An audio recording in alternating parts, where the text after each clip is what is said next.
Assalamualaikum warahmatullahi wabarakatuh. Pada kesempatan kali ini saya akan membahas mengenai ANOVA satu jalur atau dikenal dengan nama ANOVA One Way atau One Way ANOVA.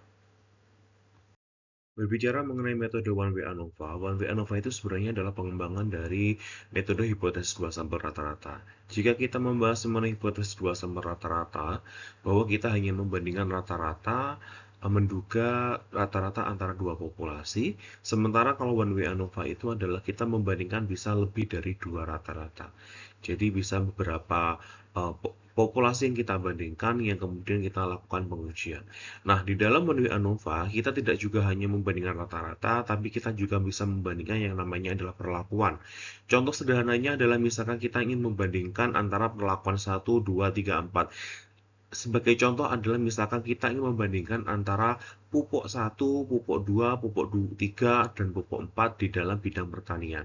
Nah, kemudian dari masing-masing itu kita ingin melihat kira-kira hasil dari pupuk 1, 2, 3, 4 itu apakah memiliki kesamaan atau tidak. Jadi intinya, diagram aliran One Way ANOVA itu atau One Way ANOVA itu sendiri adalah metode yang digunakan untuk membandingkan lebih dari dua rata-rata atau membandingkan antara lebih dari dua perlakuan ya. Jadi tergantung treatment yang akan dilakukan analisis itu seperti apa. Seperti yang ada di slide bahwa ada tampilan mengenai rumus dalam dua sampel rata-rata ya, ada H0, H1, alfa, statis uji yang sudah pernah kita pelajari bersama dan juga ada wilayah kritik dan akhirnya kita tarik kesimpulan. Namun pada One Way ANOVA, diagram alirnya itu langkah-langkahnya memang agak sedikit berbeda dibandingkan dua sampel rata-rata. Bukan sedikit, tapi lebih banyak berbedanya. Jadi langkah awal yang dilakukan dalam One Way ANOVA itu adalah kita uji dulu datanya apakah normal atau tidak. Jika nanti data yang kita analisis itu berdistribusi normal, maka nanti kita lanjutkan ke uji homogenitas. Jika nanti di dalam uji homogenitas itu ternyata kondisinya homogen, maka kita lanjutkan ke uji ANOVA One Way. Jadi sebelum mengarah ke ANOVA One Way, kita harus melakukan dua kali pengujian, yakni uji normalitas dan uji homogenitas. Kemudian lanjut di uji ANOVA One Way, hasil yang diperoleh nanti jika menolak H0 yang artinya bahwa terdapat perlakuan atau rata-rata yang berbeda, maka kita lakukan uji perbandingan ganda dan kemudian adalah kesimpulan. Jadi runtutan dari pengerjaan One Way ANOVA itu adalah normalitas, homogenitas, ANOVA One Way, kemudian adalah perbandingan ganda. Namun ada persyaratan di normalitas sama homogenitas. Kalau datanya normalitas, maka nanti bisa dilanjutkan ke homogenitas, dari homogenitas ke lanjutkan ke ANOVA One Way. Tapi kalau misalkannya tidak normal, cukup berhenti sampai di situ karena ANOVA One Way itu hanya diterapkan untuk data yang normal. Jika nanti dilanjutkan datanya normal namun tidak homogen, berarti cukup sampai di situ karena ANOVA One Way digunakan untuk data yang juga homogen. Jadi ada dua syarat utama yakni normal dan juga homogen ya. Kemudian baru ANOVA, kemudian dari ANOVA dibandingkan dan kesimpulan yang kemudian sudah selesai. Seperti yang saya jelaskan di slide sebelumnya bahwa dalam ANOVA One Way, syarat dari asumsi yang harus dipenuhi itu adalah ada normalitas dan juga homogenitas. Mengenai untuk syarat normalitas atau asumsi normalitas sudah pernah kita pelajari sebelumnya, yakni teman-teman bisa menggunakan metode Lilliefors ataupun Kolmogorov-Smirnov ataupun metode yang lainnya. Nah, sekarang adalah yang kita bahas adalah mengenai uji homogenitas. Jadi, homogenitas itu digunakan untuk melihat apakah data dari tiap perlakuan itu memiliki varian yang sama atau tidak. Apakah data tiap hasil dari rata-rata dari setiap populasi itu memiliki varian yang sama atau tidak. Jadi yang kita bandingkan itu adalah variansia. Makanya di dalam H0-nya simbolnya adalah kita menggunakan simbol sigma kuadrat karena kita membandingkan dari variansia. Ya. Nah, ini yang akan kita bahas adalah menggunakan metode Bartlett namanya.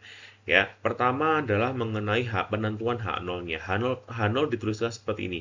Sigma 1 kuadrat sama dengan sigma 2 kuadrat sama dengan sigma 3 kuadrat dan seterusnya.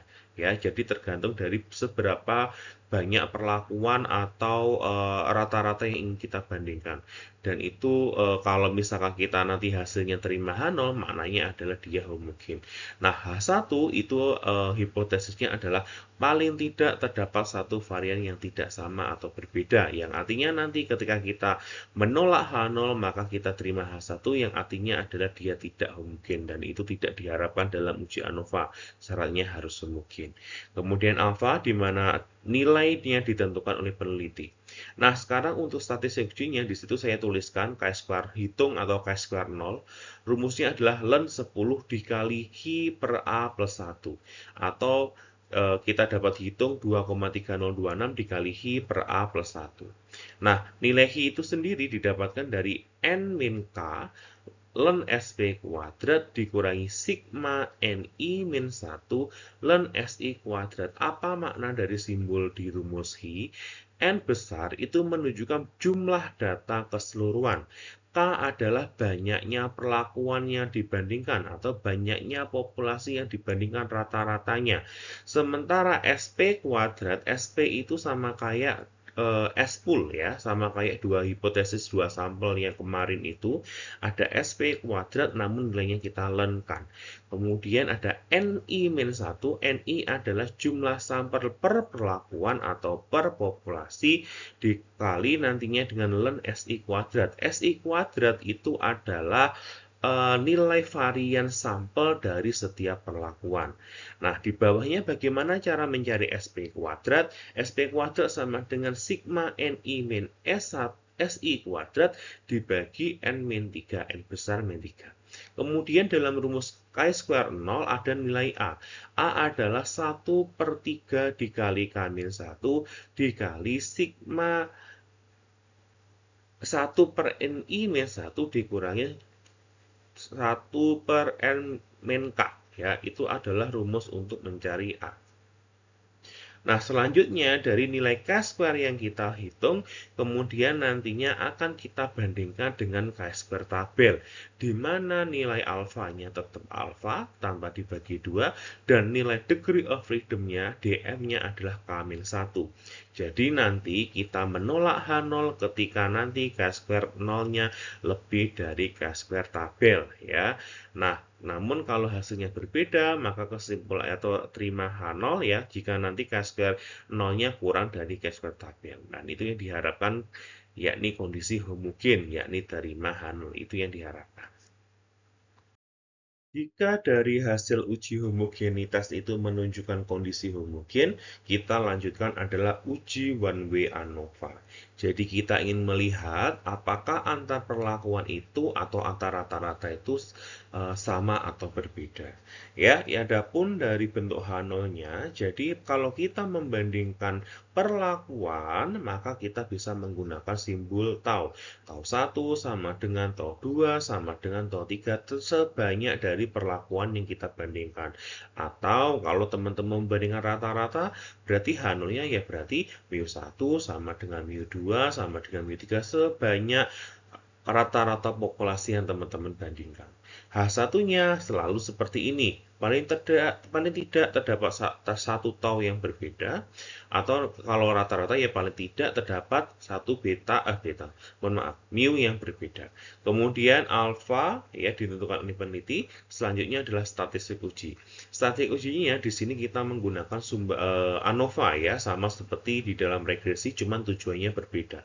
Kalau di dalam regresi kita ingin melihat signifikansi parameter, ya untuk uji serentak, kalau yang di sini kita ingin melihat apakah perlakuannya ini atau rata-ratanya ini sama atau berbeda. Ada DF, SS, MS sama F. Degree of freedom, sum of square, mean of square sama F ya. Di sini kita menggunakan Epito. DF K-1 untuk treatment, DF error N min K, N besar min K, DF total N besar min 1, seperti yang teman-teman dapat simak. SS adalah SS tau, kemudian ada SSE, SS tot. SS tot itu adalah SS total. Ya, SS tau di sini menunjukkan treatmentnya, atau mungkin nanti bisa dibandingkan rata-ratanya, jadi sama saja nggak apa-apa untuk simbolnya. MS adalah SS dibagi bagi DF. Jadi MS tau berarti SS tau dibagi K-1. MSE sama kayak SS error dibagi N-K. SSE per N-K. Sementara untuk F hitung itu dihitung dari MS tau dibagi MSE. Ya, nah sekarang di bawahnya itu adalah rumus-rumusnya. SS total itu dihitung dari nilai kuadrat, jadi sigma YIJ kuadrat dikurangi Y dot kuadrat dibagi N dot itu titik ya, jadi kalau titiknya 2 berarti bacanya Y dot kuadrat. Maknanya apa dari rumus SS total? YIJ kuadrat itu adalah setiap data, seluruh data masing-masing dikuadratkan kemudian ditotal ya, dikurangi Y dot kuadrat per N. Jadi datanya itu semuanya ditotal dulu baru dikuadratkan dibagi N. Berbeda ya, kalau YIJ kuadrat datanya dikuadratkan dulu semuanya baru ditotal, tapi kalau Y dot itu adalah datanya ditotal dulu baru dikuadratkan kemudian dibagi N. Sementara yang bawah ada SS tau. SS tau itu adalah sigma YI dot kuadrat dibagi NI dikurangi Y dot kuadrat per N. YI dot kuadrat itu adalah total perlakuan atau total data per populasi ya, kemudian dikuadratkan dibagi banyaknya data yang diambil per populasi atau per perlakuan dikurangi Y dot kuadrat per N sama kayak SS total ya. Sementara untuk SS error itu sama kayak SS total dibagi SS tau, sehingga SS total itu selalu lebih besar dibandingkan SS tau. Kalau perhitungan teman-teman SS tau-nya itu lebih besar dibandingkan total, berarti rumusnya salah atau perhitungannya salah ya. SS total selalu paling besar ya, seperti itu. Kemudian SS tau sudah ketemu, SS error sudah ketemu, maka kita bisa mencari MS tau. MS tau, SS tau dibagi K per N1, K per min 1, mohon maaf. MS error sama dengan SS error dibagi N min K, N besar min K. Kemudian nanti ketemu nilai F hitung, dari F hitung nanti maka dibandingkan dengan F tabel, di mana nanti F tabel itu selalu memiliki nilai degree of freedom ada 2, DF1 sama DF2. DF1 besarnya K-1, DF2 besarnya adalah N-K ya. Jadi dibandingkan antara F hitung sama F tabel. Jika nanti F hitung lebih besar dari F tabel, maka kesimpulannya tolak H0. Jika lebih kecil, nanti kesimpulannya adalah terima H0. Dari hasil uji ANOVA 1W nanti akan diketahui apakah kita terima H0 atau tolak H0. Yang kita harapkan di dalam ANOVA 1W itu adalah tolak H0, karena kita ingin tahu apakah antar perlakuan itu sama atau tidak. Maka jika nanti kesimpulan dari ANOVA 1W tadi adalah tolak H0, maka kita lanjut ke uji perbandingan ganda. Tapi kalau di 1W ANOVA dia nggak hasilnya terima H0, ya sudah, kita tidak perlu ke uji perbandingan ganda. Karena tujuan dari uji perbandingan ganda, kita ingin membandingkan antar perlakuan atau antar rata-rata. Misalkan kita membandingkan antara hasil pupuk 1, pupuk 2, pupuk 3 sama pupuk 4 ya. Jadi nanti yang kita bandingkan yang pupuk 1 sama pupuk 2, pupuk 1 sama pupuk 3, pupuk 1 sampai pupuk 4 dan seterusnya. Jadi bentuknya adalah kombinasi. Nah, ini adalah metodenya, salah satunya adalah uji Tukey. Sebenarnya banyak sekali metodenya. Ada Bonferroni, ada Chef dan sebagainya. Yang saya terapkan di sini kita menggunakan uji Tukey. Jadi teman-teman bisa mempelajari untuk pengujian yang lain. Nah, itu adalah bentuk hipotesisnya H0 H1-nya. Mu I sama dengan mu I bintang. Artinya kalau teman-teman membandingkan antara perlakuan 1 dengan perlakuan 2 ya, itu disesuaikan saja nanti H0 sama H1-nya. Nah, kemudian H1-nya standarnya selalu tidak sama dengan.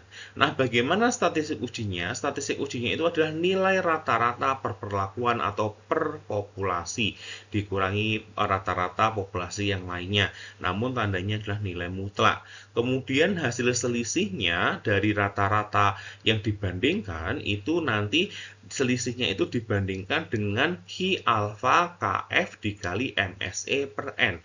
MSE tadi diambil dari nilai ANOVA, N itu diambil dari banyaknya sampel yang digunakan per perlakuan, ya. Jadi 2G ini digunakan untuk sampel yang sama.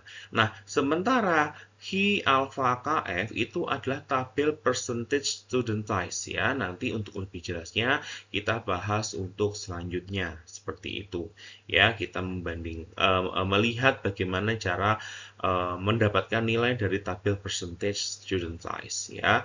Ada Hi alpha K, F. K adalah banyaknya populasi yang dibandingkan atau perlakuan yang dibandingkan, sementara F rumusnya adalah K dikali N-1. Nah, selanjutnya adalah di sini ada percobaan. Ada 4 perlakuan di mana kita ingin membandingkan perlakuan 1, 2, 3, 4 di sini, di mana masing-masing perlakuan itu diambil 5 sampel. Sampelnya disimbolkan oleh orang di situ, orang 1, orang 2, orang 3, orang 4, orang 5. Perlakuan 1 sampel pertamanya 12,8, sampel kedua 10,6 sampai seterusnya yang terakhir. Perlakuan yang keempat, sampel pertama 12,6, sampel kedua 16,5, sampel ketiga 15,4, sampel keempat 9,6, dan sampel yang kelima 17,1. Ya, jadi yang kita bandingkan adalah data per perlakuan. Jadi yang di atas itu tidak perlu diperhatikan, ya. Yang kita perhatikan adalah data yang bentuknya horizontal per perlakuan. Jadi kita ingin membandingkan antara keempat perlakuan ini dengan menggunakan metode uji one way ANOVA, ya. Pertama kita lakukan uji homogenitas lebih dahulu. Dari soal yang disajikan di slide sebelumnya, maka untuk selanjutnya adalah kita lakukan pengerjaan uji homogenitas sebagai syarat untuk uji ANOVA one way, ya. Jadi ini adalah bentuk H0 sama 1 dan seterusnya. H0-nya adalah sigma 1 kuadrat sama dengan sigma 2 kuadrat sama dengan sigma 3 kuadrat sama dengan sigma 4 kuadrat. Ya, jadi uji homogenitas adalah uji untuk membandingkan membandingkan varians, atau kita ingin melihat apakah datanya homogen. Jadi dikatakan homogen ketika variansnya sama. Ya, karena kenapa sebanyak 4 di situ? Karena tadi perlakuannya ada 4 di soal. Nah, H1 itu adalah seperti ini, ya, selalu sama. Paling tidak terdapat satu varian yang tidak sama atau berbeda. Kita gunakan alfa 5% seperti di dalam soal. Nah, di statistik ujinya kita nyatakan dulu N besarnya berapa, kemudian K-nya ada berapa, N kecilnya berapa. Nah, N besarnya di sini banyaknya data secara keseluruhan ada 20, K-nya ada 4 karena perlakuannya ada 4, N kecilnya ada 5. 5 kenapa kok 5? Karena masing-masing perlakuan di situ nilai N-nya, N kecilnya adalah 5 orang. Ya, langkah awal yang kita lakukan adalah kita mencari terlebih dahulu nilai varian sampel dari setiap perlakuan. Jadi perlakuan 1 variansinya berapa, 2 berapa, 3 berapa, 4 berapa. Langkah seperti biasanya kalau kita ngitung varian sampel, kita harus cari dulu nilai X-bar-nya. Kita cari nilai X-bar, kemudian ketemulah nilai S kuadrat sesuai dengan rumus, ya. Rumus di awal perkuliahan, ya. S kuadrat untuk perlakuan 1 0,833, varian sampel untuk perlakuan 2 3,057 sampai yang terakhir 9,713. Saya contohkan 0,833 itu nanti dihitung dari data yang 12,8, 10,6, 11,7, 10,7 sama 11 itu dicari varian sampelnya, ya. Terus kemudian dari data varian sampel setiap perlakuan kita masukkan ke dalam rumus SP kuadrat. Rumusnya adalah sigma NI min 1 dikali SI kuadrat dibagi N besar min 3. Kalau kita jabarkan seperti sebelahnya, ya, N1 min 1 dikali S1 kuadrat sampai nanti N4 min 1 dikali S4 kuadrat. 4 kuadrat. Kenapa kok N4 sama S4 kuadrat? Karena perlakuannya ada 4, ya. Kemudian dibagi N besar min 3. Ya sudah, kita substitusikan angkanya. N1, N2, N3, N4 itu sama nilainya adalah 5. S1 kuadrat, S2 kuadrat, S3 kuadrat, S4 kuadrat itu juga sudah ada dari kolom yang sudah kita hitung di atasnya. Kemudian hasilnya dibagi N besar min 3. N besarnya ada 20 data, K-nya di sini ada 4, ya. Jadi hasil akhirnya adalah 4,5763. Oke. Selanjutnya kita mencari nilai Hi. Nilai Hi rumusnya adalah sebagai berikut. Teman-teman sudah bisa lihat sendiri. Caranya adalah N min K ln SP kuadrat. N-nya tadi, N besarnya 20, K-nya 4, ln SP kuadrat. Ln dari SP kuadratnya 4,5763. Jadi yang hitungan di atas dimasukkan ke situ rumus Hi. Dikurangi sigma Ni min 1 ln Si kuadrat. Jadi N1 dikurangi 1 ln S1 kuadrat plus N2 min 1 dikali ln S2 kuadrat sampai yang terakhir. Tinggal kita substitusikan hasilnya di situ yang ada kurung sikunya ya. Itu adalah penjabaran yang sudah dimasukkan nilai-nilai N-nya sama nilai S kuadratnya. Ketemulah hasil akhirnya 5,3094. A sama dengan rumus selanjutnya, A sama dengan 1/3 dikali K-1 bla bla bla. Itu kita jabarkan dulu di sebelahnya, K-nya ada 4, ya, N1, Ni-1 ya sudah kita jabarkan dari rumus yang di atas N1, N2, N3, N4 yang nilainya semuanya adalah 5 karena setiap perlakuan ada 5 orang. Kemudian dikurangi N min K. Hasil akhirnya adalah 0,1042 ya. Jadi teman-teman nanti juga bisa memperhatikan dari rumus dan juga yang dijabarkan sendiri kemudian dimasukkan angka-angkanya. Dari nilai Hi, nilai A, kemudian kita masukkan ke nilai K² 0. Dicarilah 2,3026 dikali Hi per A plus 1. Hi-nya dari atas sudah ketemu, A juga sudah ketemu, hasil akhirnya adalah 14,7679. Nah, kemudian dibandingkan sama K² 0-nya, dibandingkan sama K² tabel. K² tabelnya adalah K² alfa K-1. Alfanya 0,05, K-1-nya, K-nya 4, min 1 berarti 3. Nanti kalau teman-teman cek di K² tabel, lihat aja alfanya 0,05, K-1 atau DF-nya ada atau V-nya adalah 3. 3 dari mana? K-1, K-nya 4, min 1 berarti 3. Hasilnya adalah 9,348. Dan ternyata K² 0-nya lebih dari K² tabel, yang artinya adalah tolak H0. Jadi dapat dikatakan sebenarnya data ini itu tidak homogen. Ya, kalau tidak homogen seperti ini, bagaimana sebenarnya tidak perlu kita lanjutkan ke uji ANOVA. Namun untuk sebagai contoh, untuk langkah selanjutnya, maka saya contohkan bagaimana kalau kita memproses di uji ANOVA. Berikut ini adalah pengerjaan one way ANOVA atau ANOVA one way dari data di atas. Ya, walaupun hasilnya tidak homogen, namun ini adalah contoh pengerjaannya. Nah, jadi kita tuliskan dulu H0-nya. Karena kita membandingkan perlakuan, ya sudah kita tuliskan keempat perlakuannya. TO 1 sama dengan TO 2 sama dengan TO 3 sama dengan TO 4. Kenapa kok mungkin ada yang bertanya, kenapa kok menggunakan TO? Karena memang kalau kita membandingkan perlakuan simbolnya adalah tau ya, kayak huruf T seperti itu. Nah, H1-nya sama, paling tidak terdapat TOI atau satu TOI yang berbeda. Alfanya 5%, statis ujinya adalah sebagai berikut. Saya jelaskan satu persatu. Langkah awal dalam statistik ujinya adalah kita mentotal terlebih dahulu. Kita menghitung total dari setiap baris. Ya, jadi 12,8 tambah 10,6 tambah 11,7 tambah 10,7 tambah 11, hasil akhirnya kalau kita total 56,8. Terus sampai perlakuan yang keempat, ketemulah 71,2.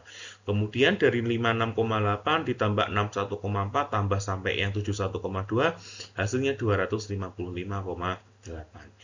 Langkah di awal adalah kita menghitung SS totalnya dulu.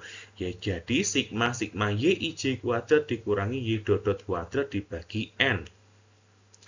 Langkahnya yakni kita total setiap data, jadi 12,8 dikuadratkan, tambah 10,6 dikuadratkan, tambah 11,7 dikuadratkan, terus sampai 17,1 dikuadratkan, ada 20 nilai nantinya, kemudian hasilnya dikurangi 255,8 kuadrat, Y dot total keseluruhan yang dikuadratkan dibagi sama N besar. Ya, sebesar 20. Ketemulah nanti nilai akhirnya 96,458 ya. Teman-teman simak itu nanti angkanya dari mana. Kemudian rumus SS tau adalah sigma YI dot kuadrat dibagi NI dikurangi Y dot kuadrat dibagi N.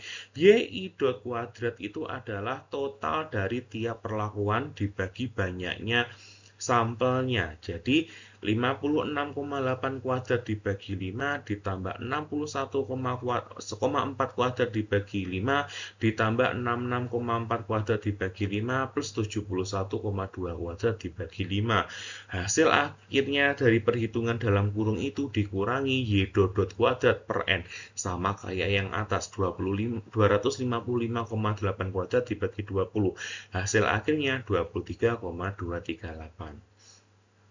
SS total sudah ketemu, SS sudah ketemu, sehingga kita dapat mencari nilai SSE.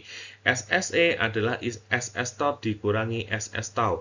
96,458 dikurangi 23,238, hasilnya 73,22. Kita kurangkan data yang atas. Kemudian dicari MS tau, SS tau dibagi K-1, ketemulah 7,746. Ya, MS error, SSE dibagi N besar min K, 73,22 dibagi 16, 4,576.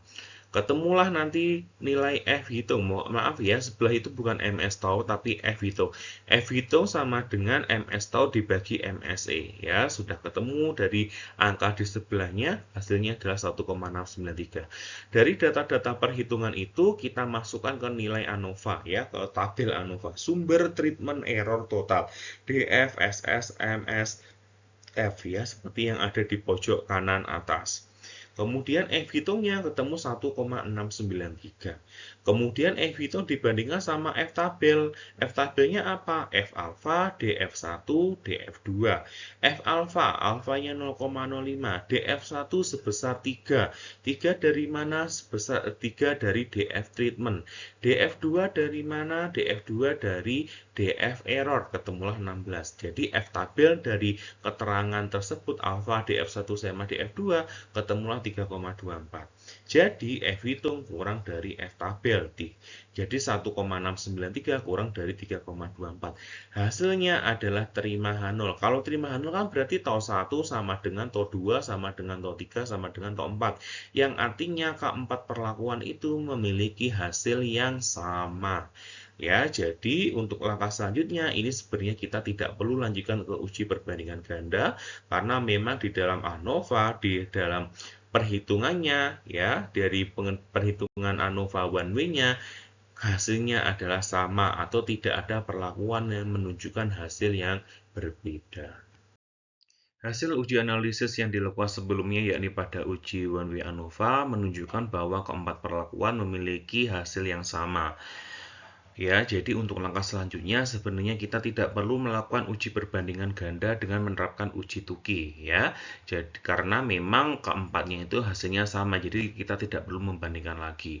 Cuma di sini saya akan mencontohkan bagaimana proses menghitung atau melakukan analisis dengan menerapkan metode uji Tukey. Nah, pertama adalah kita tuliskan dulu bentuk H0 sama H1-nya ya. H0 mu I sama dengan mu I topi. H1 sama dengan mu I tidak sama dengan mu I topi. Maknanya apa? H0 itu bermakna bahwa antar perlakuan memiliki hasil yang sama. Sementara H1 menunjukkan bahwa antar perlakuan memiliki hasil yang berbeda atau pengaruhnya yang berbeda. Kemudian kita menentukan alfanya 5%. Kemudian bagaimana proses selanjutnya? Proses selanjutnya itu adalah kita lakukan statistik uji.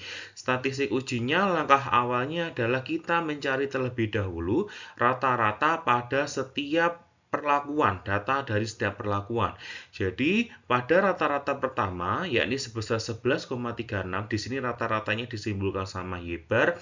Nah, itu 11,36 itu diperoleh dari 56 dibagi sama banyaknya orang atau banyaknya sampel per perlakuan, yakni 56,8 dibagi 5 sebesar 11,36.